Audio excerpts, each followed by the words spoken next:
अपना ध्यान नेत्रों के सन्मुख विराजमान दिव्य श्री परमहंस महानुभूतियों के परम पावन दर्शन ध्यान में एवं हाजा हजूर श्री सद्गुरुदेव महाराज जी के परम तेजोमयी दर्शन ध्यान में लगाते हुए अपने मुख रचना को पवित्र करने के लिए सभी मिलकर ऊंची मीठी स्वर में बोलिए जयकारा बोल श्री गुरु महाराज।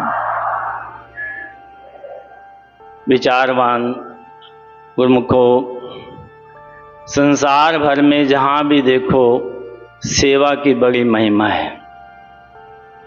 रामायण जी के अंदर भी यही वचन आता है कि सेवक सेवा भाविन भवन तरी उर्गार, कि सेवक का कल्याण तो सेवा भाव में होता है। चाहे वो जहाँ भी सेवा करे, संसार में करे या भक्ति मार्ग में करे। एक सेठ के यहाँ एक सेवक था जो बहुत ही भाग भाग के सेवा करता था और सेवक से कोई किसी प्रकार का कोई लालच या ज़्यादा उम्मीद उसने मन में नहीं पाली हुई थी। जो सेवक को वो सेठ दे देता वो उसमें खुश रहता। अगर कुछ अधिक धन सेठ ने दे भी दिया तो उसी के पास रख देना कि सेठ साहब आप हैं सर पे, वक़्त आने पे आप मेरी हेल्प करेंगे ही।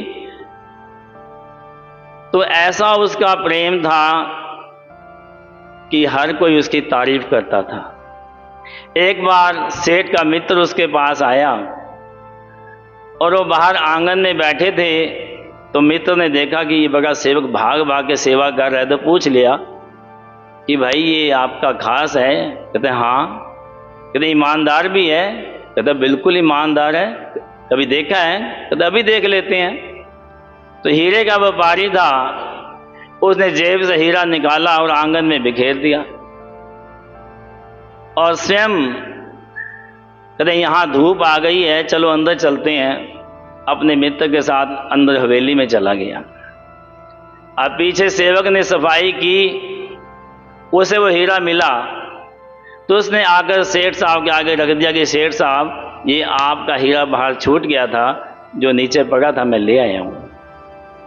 सेठ बड़ा प्रसन्न हुआ, मित्र भी हैरान हुआ।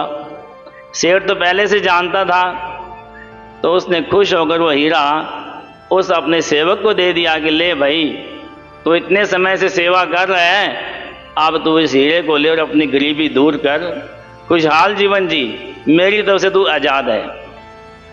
अब मित्र कहता ले भाई ये तो गया, क्या देख लेते हैं।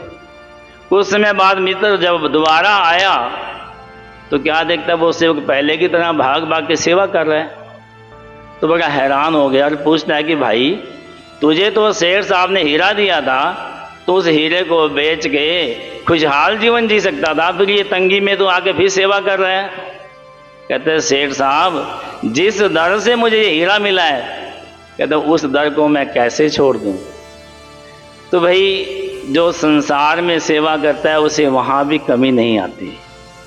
और जो खंडों ब्रह्मंडों के मालिक सदगुरु के दर पे आके सेवा करे, भाव सहित सेवा करे, तो वे सदगुरु उस सेवक की झोली में संसार भर की नेमतें डाल देते हैं। बोल मेरी। सदगुरु के पास भी एक हीरा है। वो हीरा कौन सा है? कहते भाई रे हर हीरा गुरमाही, सतसंगत सदगुरु पाइए अहनिश शब्द सलाई। कि वो परमात्मा रूपी हीरा सदगुरु के अंदर है, सदगुरु के पास है। और सदगुरु तक आना कैसे होता है कि सतसंगत सदगुरु पाइए।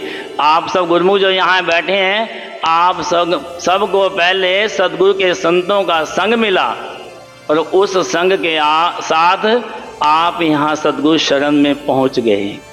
तो ये वो सच की दुकान है जहाँ आकर जब गुरुमुख भाव सहित गुरु चरणों से जुड़ जाते हैं, ये भी नहीं कि हमारी कोई अपनी इसमें कोशिश है, नहीं। उस सेवक को भी सेठ ने चुना, तभी वो सेवक सेठ के पास था। नहीं ये जीव तो जन्म जन्म माया के रंगों के अंदर, गफलत के अंदर आया हुआ, भूला हुआ है। बाणी कहती हम अंधले अंध बिखै बिकराते, किव चाली गुरु चाली, सदगुरु दया करे सुखदाता, हम लावे आपन पाली। ये तो सदगुरु की दया है।